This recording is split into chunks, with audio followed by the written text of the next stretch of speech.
Hi friends, ఇప్పుడు పాలకూర పప్పు చేసే విధానం చూపెడతా ఫ్రెండ్స్. నచ్చితే లైక్ చేసి షేర్ చేసి సబ్స్క్రైబ్ చేసుకోండి ఫ్రెండ్స్. ఫస్ట్ పప్పు కడిగి దాంట్లో వాటర్ పోసి తర్వాత పసుపు వేయాలి ఫ్రెండ్స్. తర్వాత ఆనియన్స్ టమాటాలు వేయాలి కొన్ని. వేసిన తర్వాత కొంచెం ఆయిల్ వేయాలి ఉడకడానికి. ఆయిల్ పోసి దాని మూత పెట్టి స్టవ్ మీద పెట్టాలి ఫ్రెండ్స్. తర్వాత చింతపండు తీసి కడిగి పెట్టుకోవాలి ఫ్రెండ్స్. కొంచెం పెద్ద సైజు నిమ్మకాయ అంత సైజు తీసుకోవాలి చింతపండు. తీసుకున్న తర్వాత కడిగి పెట్టాలి ఫ్రెండ్స్. మంచి శుభ్రంగా 3-4 సార్లు కడిగి పెట్టాలి ఫ్రెండ్స్ నీట్గా.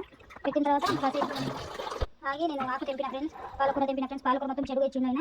2 కట్టలకు 10 రూపాయలు తీసుకున్నాడు ఫ్రెండ్స్. చిన్న కట్టలు బాగా ఉన్నాయంటే సర్లేమ్మ కొన్ని అని చెప్పి 10 రూపాయలకి ఇచ్చిండు. 2 కట్టలు అయ్యాలి అసలు బాగా ఫ్రెండ్స్. అసలు ఎట్లా చూడండి. ఇప్పుడు కొంచెం వెళ్ళిందల్లా శుభ్రంగా కడిగి పెట్టుకున్నాం. తర్వాత గిన్నె పెట్టిన తర్వాత దాంట్లో ఆయిల్ పోసి తర్వాత ఆయిల్ వేడైన తర్వాత ఉల్లిపాయలు వేయాలి ఫ్రెండ్స్. ఉల్లిపాయలు వేసి మంచిగా ఎరుపు కలర్ వచ్చినప్పుడు అల్లం వేయాలి. అల్లం వేసిన తర్వాత మంచిగా కలుపుకోవాలి. మంచిగా కలిపిన తర్వాత టమాటాలు వేయాలి. దాంట్లో కట్ చేసిన తర్వాత మంచిగా కొంచెం ఉడికించుకోవాలి ఫ్రెండ్స్. మంచిగా ఉడికించిన తర్వాత దాంట్లో టమాటాలు వేయాలి ఫ్రెండ్స్. ఇప్పుడు టమాటాలు వేసిన తర్వాత ఒక 10 నిమిషాలు 5 నిమిషాలు ఉడికియాలి మంచిగా దాంట్లో నూనెలో.